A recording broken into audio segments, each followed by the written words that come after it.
Antes de empezar esta enseñanza me gustaría hacer mías las palabras de Fraile Juan de la Cruz que dicen: si he malentendido o si me he equivocado en algún punto, tanto si lo deduje de las Escrituras como si no, no es mi intención desviar el significado verdadero de la Sagrada Escritura o de la doctrina de nuestra Santa Madre la Iglesia Católica. Si hubiera algún error, me someto completamente a la Iglesia, incluso a cualquiera que sea más competente que yo en este tema. En el nombre del Padre, del Hijo, del Espíritu Santo. Amén. En el nombre del Padre, del Hijo y del Espíritu Santo. Amén. Oh Señor mío, Jesucristo, encomiendo a todas las personas que lleguen a escuchar estas palabras para que hallen la verdad. Espíritu Santo, por favor, te imploro, me guíes con tu luz hacia toda verdad.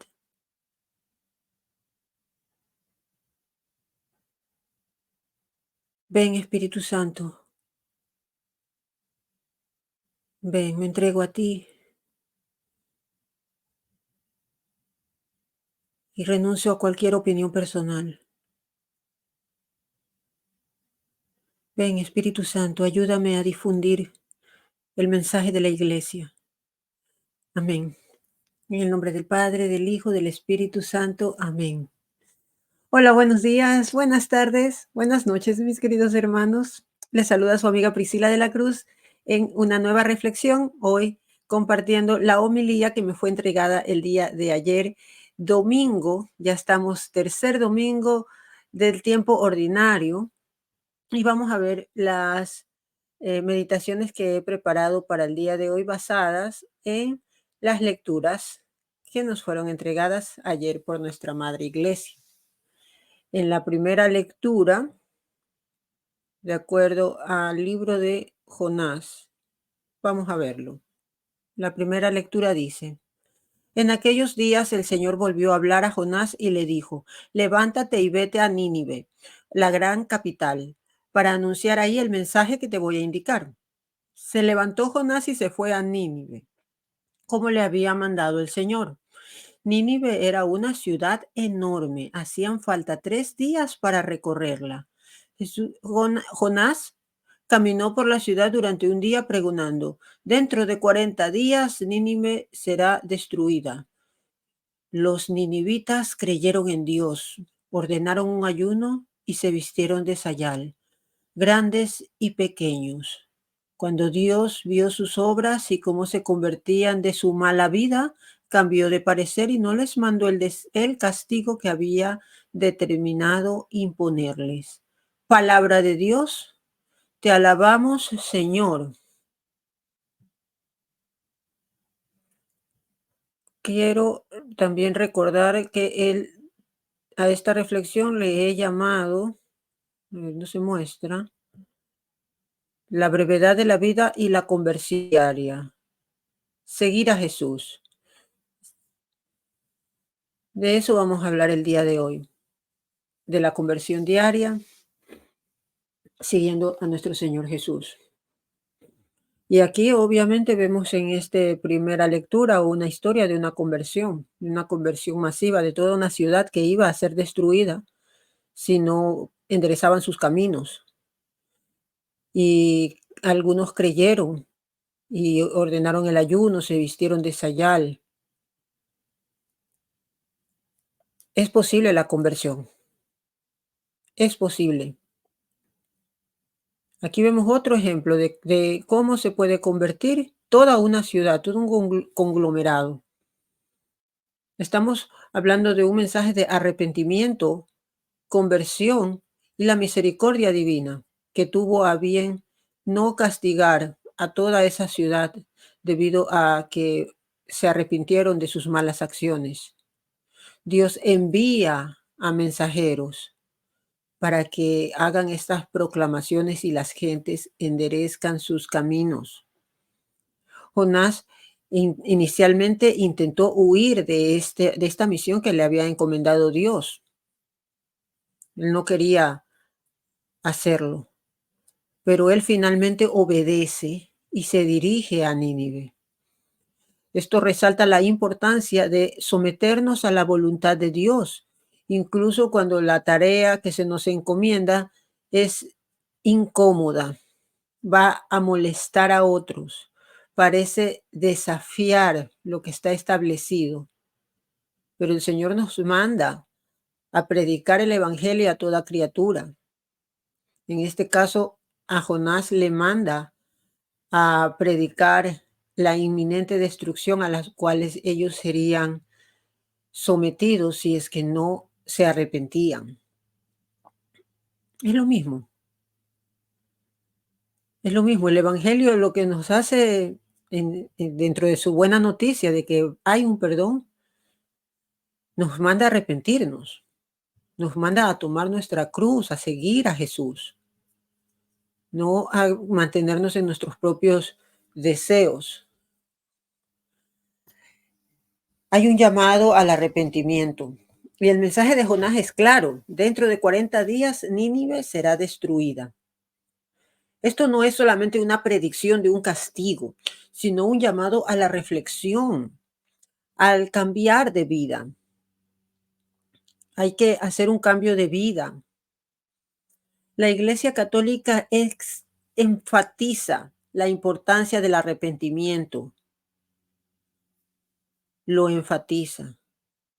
No es verdad que la Iglesia se está volviendo suave, que ya no se predica el infierno, que ya no se predica la confesión. No sé a qué iglesia están acudiendo, pero en la mía, yo acudo a 2 parroquias, en ambas se me predica eso.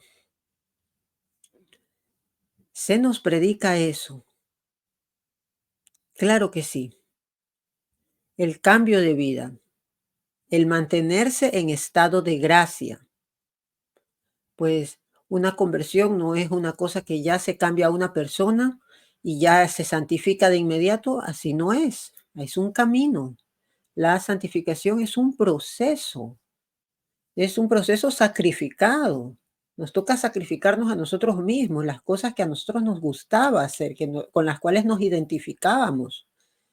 Nos invita a hacer un examen de conciencia y determinar en dónde estoy ofendiendo al Señor para corregir mis caminos, para reconciliarme con Él. Él siempre me tiende su mano misericordiosa. Soy yo en mi necedad, en mi debilidad, en mi ceguera, que no acojo esa mano. Pero el Señor siempre nos extiende su mano misericordiosa.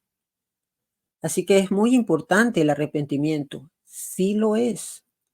Claro que lo es. Y la iglesia lo sigue predicando. No levantemos falsos testimonios sobre nuestra propia iglesia diciendo, insinuando que ya no se habla de pecado en las homilías. Yo no sé a cuál iglesia están acudiendo realmente. No digo que no hayan por ahí abusos litúrgicos, pero el mensaje, y sobre todo de los jerarcas de nuestra iglesia, no ha cambiado. Se sigue hablando del pecado. ¿Por qué dicen que no? ¿Por qué dicen que se está aceptando el pecado? No. El pecado es la destrucción. Es una autodestrucción realmente. Nos destruimos nosotros mismos y lastimamos al cuerpo de Cristo. Así que sí se habla de pecado, sí se habla de arrepentimiento y de reconciliación con Dios por medio de la confesión, la cual no es fácil acudir a la confesión. No es fácil, es duro. Le atacan a uno los escrúpulos, la vergüenza de que esto no lo voy a decir, me da cosa,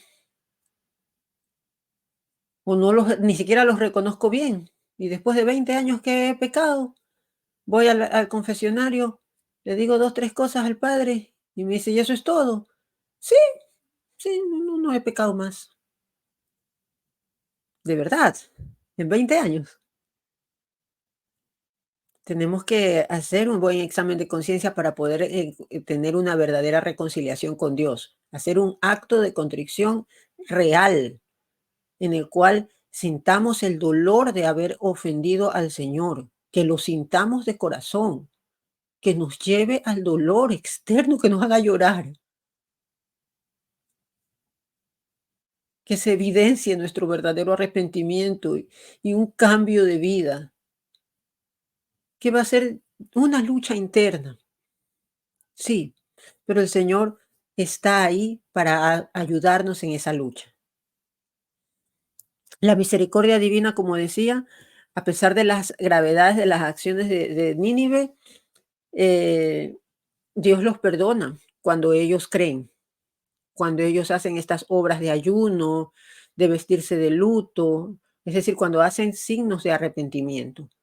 El Señor reconoce se han arrepentido, porque Él es el que conoce los corazones. Uno puede llorar así, lágrimas de cocodrilo, o puede hacer acciones que sean falsas, pero el Señor determina cuando son falsas y cuando son reales. Él conoce los corazones y Él sabe. Él vio que ese arrepentimiento de los ninivitas fue real y por eso los perdonó. Y para aquellos que dicen que no, que solamente es fe y no obras, entonces, ¿por qué aquí Dios vio las obras de ellos también? Vio que ayunaron, vio que se vistieron de luto, esas son obras. El Señor sí ve también las obras, porque la gracia nos empuja a hacer esas obras. No es hacerlas nada más como formas externas para decir, bueno, para que Dios vea que me he arrepentido, ahora me voy a poner un crucifijo ya, por decirlo. Ya es un signo externo. Ya, oh, ya me arrepentí. Pero si me mantengo en mis mismos caminos, Dios sabe. Dios está viéndolo todo. Y a Él no le importan los signos externos, pero sí los mira cuando son hechos de corazón y los toma en cuenta. Así que Dios, al ver las obras, puede determinar si son de corazón y de esa manera reconoce que es una conversión genuina y elimina el castigo que ya había anunciado. Nuestro Señor es misericordioso, es ampliamente compasivo. Él está dispuesto a perdonar a todos aquellos que vuelven sinceramente hacia Él. En resumen, esta lectura nos subraya la importancia de la fe, de la obediencia, de la fe en Dios y a obedecer sus mandatos, aunque nos pongan en situaciones incómodas, como pasó con Jonás, el arrepentimiento de todo un pueblo y de la misericordia divina, que hace que el Señor no nos castigue, retire ese castigo que nos espera si es que no nos arrepentíamos. Pero cuando ve ese arrepentimiento sincero, nosotros podemos confiar en la misericordia de Él. Él siempre está dispuesto a acogernos a todos aquellos que buscamos ese perdón. No importa lo que hayamos hecho. El Señor nos perdona cuando nos arrepentimos de corazón. Y cualquier cosa que estaba pesando sobre nosotros se elimina. Y de allí nos toca hacer una vida de penitencia y de reparación por esos errores.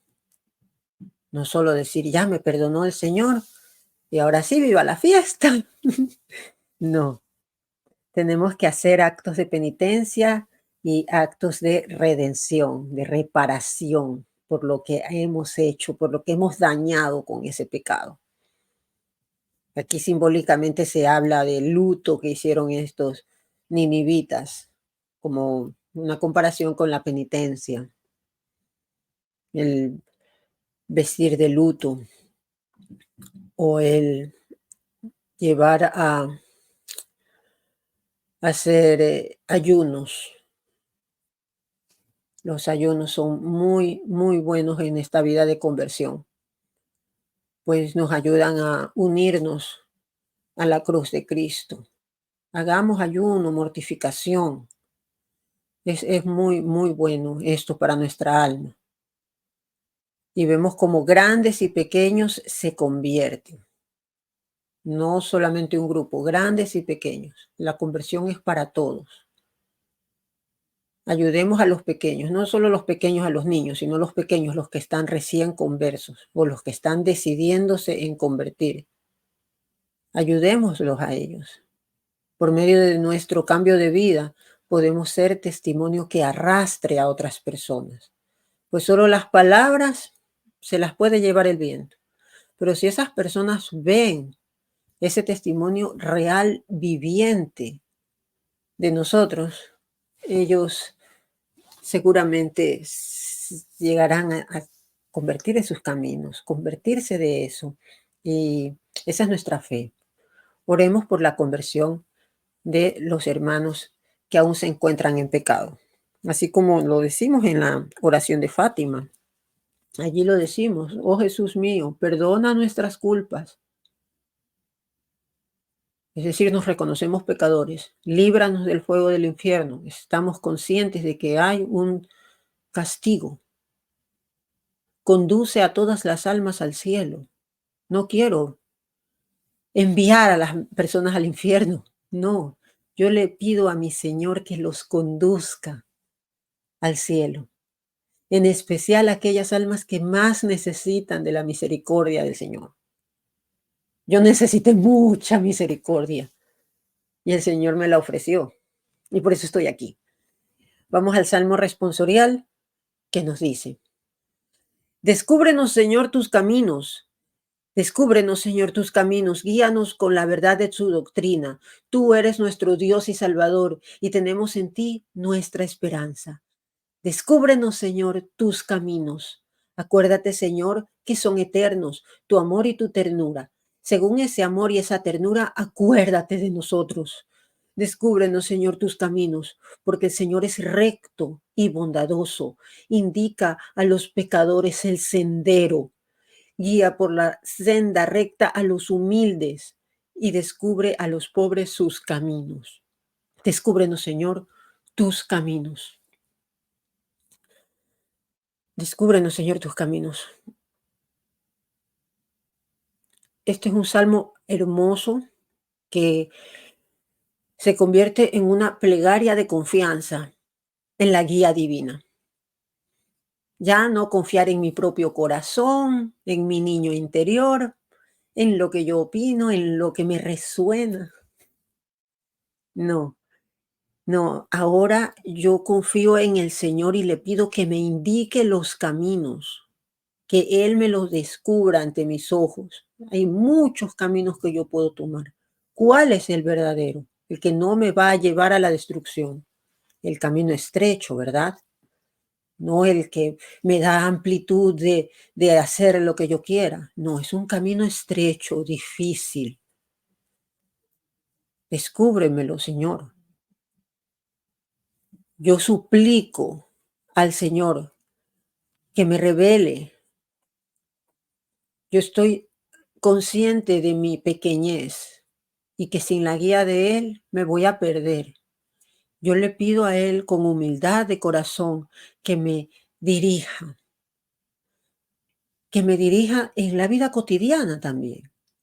Cuando tenemos que enfrentar decisiones, cuando estamos ante encrucijadas, ¿qué es lo que nosotros en qué nos basamos para tomar una u otra decisión? ¿En lo que me gusta? ¿En lo que me conviene? ¿En lo que me va a dar más dinero o más fama o más lo que sea? ¿O en lugar de eso, confío en Dios para que Él me guíe por el camino correcto, aunque sea incómodo? La confianza en la verdad de la doctrina divina. El salmista la reconoce. Reconoce que la verdad de la doctrina de Dios es la brújula que nos guía de manera segura. Y en nuestra tradición católica, esto es una referencia clara a la enseñanza de la Iglesia. La Iglesia es la que nos enseña la doctrina, ¿verdad? Y aquí nos dice: descúbrenos, acuérdate que son eternos tus caminos, tu amor y tu ternura. Él nos enseña el camino. Él nos enseña el sendero que debemos de llevar. Jesús es el camino, la verdad y la vida. Y Jesús estableció una iglesia. una iglesia visible, la cual nos ayuda con la interpretación, nos ayuda con una tradición con mayúscula, que es de donde se desprenden las enseñanzas y es la que ha podido determinar muchas cosas que por las cuales la Biblia nos es insuficiente. Y no quiero que se me tome como que desprecio a la Biblia, no, no, para nada. Pero no podemos idolatrar solamente la palabra y despreciar la tradición como que si la tradición no valiera nada o como si la tradición era una tradición como las de hombres que se van corrompiendo. Es una tradición divina. ¿Dónde queda la fe en que el Señor iba a proteger esa tradición para que no se corrompa y nos llegue pura hasta nuestros días? Nosotros tenemos la esperanza puesta en Dios como nuestro Salvador. Al afirmar que Dios es nuestro Dios y Salvador, se refleja la confianza en la redención divina. De modo que tenemos esa esperanza en Dios como la última fuente de salvación, no en nuestros propios esfuerzos por querer salvarnos. Estamos a tiempo de salvarnos solos. No, solos no, de la mano de Dios. Incluso en medio de nuestras debilidades, nuestro Señor nos acoge y nos da la mano. Y mientras estamos pecando, el Señor nos está amando. Pero nosotros debemos recordar que con ese pecado lo estamos hiriendo. Él nos ama a pesar de que lo estamos hiriendo. Así como nuestro Señor perdonó a sus verdugos mientras lo estaban hiriendo. Él le dijo, Señor, perdónales que no saben lo que hacen. Imaginarse perdonar en medio de ese momento. Solo Dios. Solo Dios. Así que si nos ponemos en el lugar de esos que están flagelando a nuestro Señor, cuando nosotros pecamos, estamos flagelando a nuestro Señor. Él nos está perdonando. Lo que a nosotros nos queda es arrepentirnos y dejar de hacerlo. Confiemos en ese amor redentor. Él nos redime y nos transforma. La eternidad del amor y la ternura de Dios se destaca cuando nos recuerda la naturaleza constante del amor de Dios, diferente de nuestra naturaleza inconstante, que fluctuamos entre ideologías, emociones, leyes de los hombres, fluctúan, van de un lugar a otro. En cambio, Dios tiene una naturaleza constante, pues Él es trascendente, Él trasciende a todo, y su amor es eterno, Él es eterno en sí. Entonces, en el Señor podemos encontrar consuelo y seguridad para estas fluctuaciones de la vida, porque Él es eterno, Él es constante, Él no cambia. Así que depositemos nuestra esperanza en su salvación y recordemos la eternidad de su amor, de su ternura con nosotros, sus criaturas. De manera que tenemos una renovada entrega a la voluntad divina. Nos entregamos a su voluntad por amor, no por miedo a un castigo. No por miedo. No es malo eso. Eso es un acto de atrición, me parece. Si tengo mala palabra, alguien me la corrige. Atrición es el arrepentirse por miedo al infierno, lo cual es aceptado, pero no es perfecto, como el verdadero acto de contrición, donde sentimos el dolor de haber ofendido al Señor. Y allí nuestra conversión es mejor, nos ayuda más fácil a corregir nuestros caminos, lo cual es bastante difícil, sobre todo cuando uno ha tenido décadas de una vida de pecado. Vamos a ver ahora la segunda lectura, que viene de San Pablo a los Corintios, y nos dice: hermanos, les quiero decir una cosa, la vida es corta, por tanto conviene que los casados vivan como si no lo estuvieran, los que sufren como si no lo sufrieran, los que están alegres como si no se alegraran, los que compran como si no compraran, los que disfrutan del mundo como si no disfrutaran de él. porque este mundo que vemos es pasajero. Palabra de Dios. Te alabamos, Señor.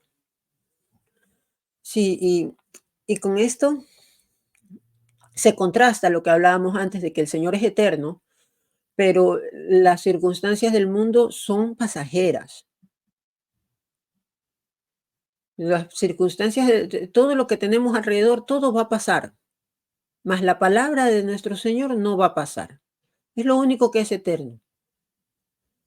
Esta carta de Pablo a los Corintios nos presenta esta reflexión profunda sobre la brevedad de la vida y la necesidad de vivir consciente y orientados hacia lo eterno.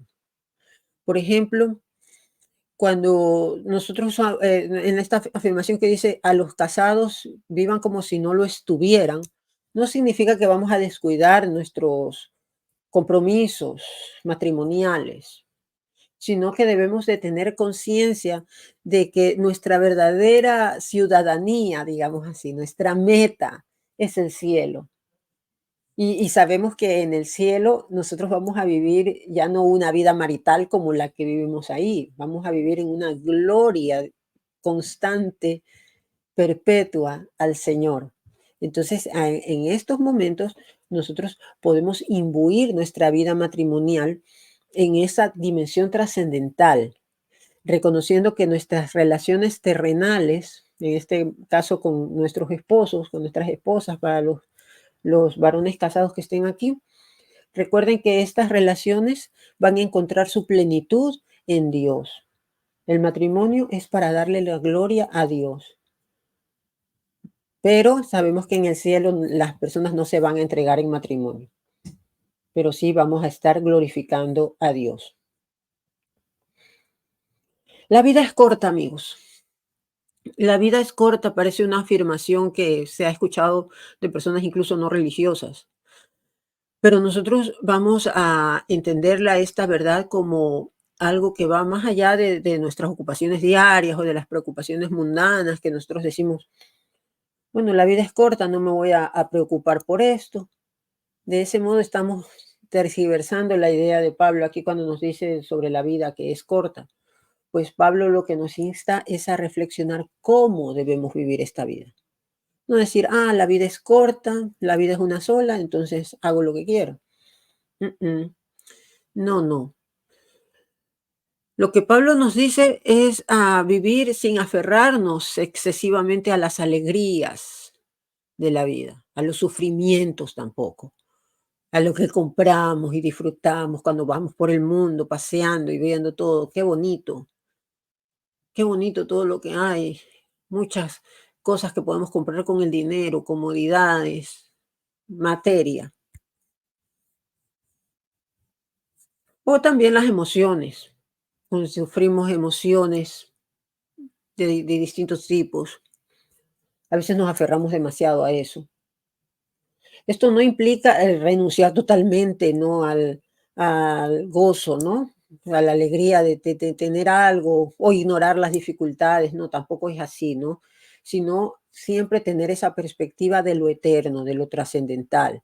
Reconocer que todo lo que tenemos aquí es pasajero, las circunstancias, la aparente abundancia o escasez pueden ser temporales.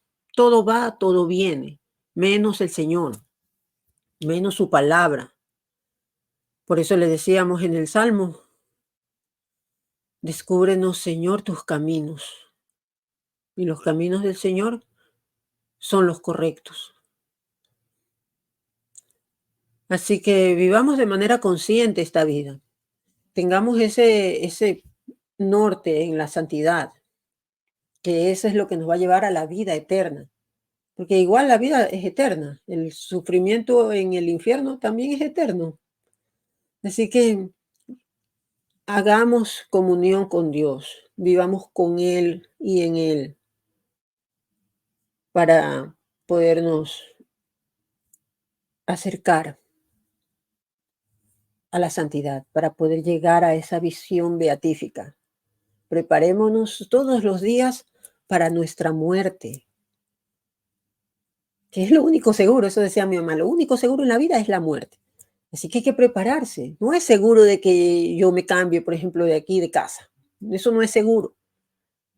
No es seguro nada. Uno no sabe las circunstancias. No es seguro nada. Yo hago planes que pueden no llevarse a cabo para nada. Totalmente cambian. No es seguro eso. Pero el hecho de que vamos a morir todos, sí, todos. No sabemos ni siquiera cuándo, cómo, circunstancias, nada. Pero sí podemos prepararnos para ese momento con una devoción real, que a mí me gusta es la devoción al Santísimo Rosario, donde le pedimos a nuestra Madre, ruega por nosotros los pecadores, ahora y en la hora de nuestra muerte. Amén. Pues nuestra Madre estuvo al pie de la cruz. Nuestra Madre está allí. Nos puede asistir en ese momento, en el último momento de nuestras vidas. Así que lo tengamos presente y vivamos cada día como si fuera el último, pero en el sentido de nuestra relación con Dios, no en el gozar de las cosas materiales, que son totalmente perecederas, se corrompen, se acaban. Veamos ahora el Evangelio que nos dice, aleluya, aleluya, el reino de Dios ya está cerca, dice el Señor, arrepiéntanse y crean en el Evangelio. El Evangelio según San Marcos nos dice, después de que arrestaron a Juan el Bautista, Jesús se fue a Galilea para predicar el Evangelio de Dios y decía, se ha cumplido el tiempo y el reino de Dios ya está cerca. Arrepiéntanse y crean en el Evangelio. Caminaba Jesús por la orilla del lago de Galilea cuando vio a Simón y a su hermano Andrés echando las redes en el lago, pues eran pescadores. Jesús les dijo, síganme y haré de ustedes pescadores de hombres. Inmediatamente dejaron las redes y lo siguieron. Un poco más adelante vio a Santiago y a Juan, hijos de Zebedeo, que estaban en una barca remendando sus redes. Los llamó y ellos, dejando la barca con su padre, dejando la barca a su padre con los trabajadores, se fueron con Jesús. Palabra de Dios, gloria a ti, Señor Jesús. Así es, el reino de Dios ya está cerca. Hay que arrepentirse, corrijamos nuestros caminos. ¿Qué nos pasa? ¿Por qué seguimos ahí cayendo en lo mismo? Lucha, resiste el pecado, resístelo, ora muchísimo. El Padre Nuestro nos da ahí, nos da ahí. Es una herramienta maravillosa para poder vencer esas tentaciones, para perdonar a los demás. Ahí se ganan nuestros pecados perdonados y a pedirle a nuestro Señor que nos ayude a evitar caer en esas tentaciones que están ahí siempre y escuchar al llamado de Dios. Imaginen a los pescadores, ¿no? Estaba Simón y su hermano Andrés, y ellos simplemente lo habían visto a Jesús por ahí, y él les dijo, síganme y haré de ustedes pescadores de hombres. Ellos en ese momento, ¿cuánta fe no debieron haber tenido para seguirlo? Para dejar todo lo que ellos conocían, su sustento. Ellos vivían de la pesca. Ellos no estaban ahí de pesca deportiva, eso no existía, como aquí la gente hace pesca deportiva. No, ellos se dedicaban a eso, esa era su vida. Esto es el inicio del ministerio público de nuestro Señor. Cuando él ya,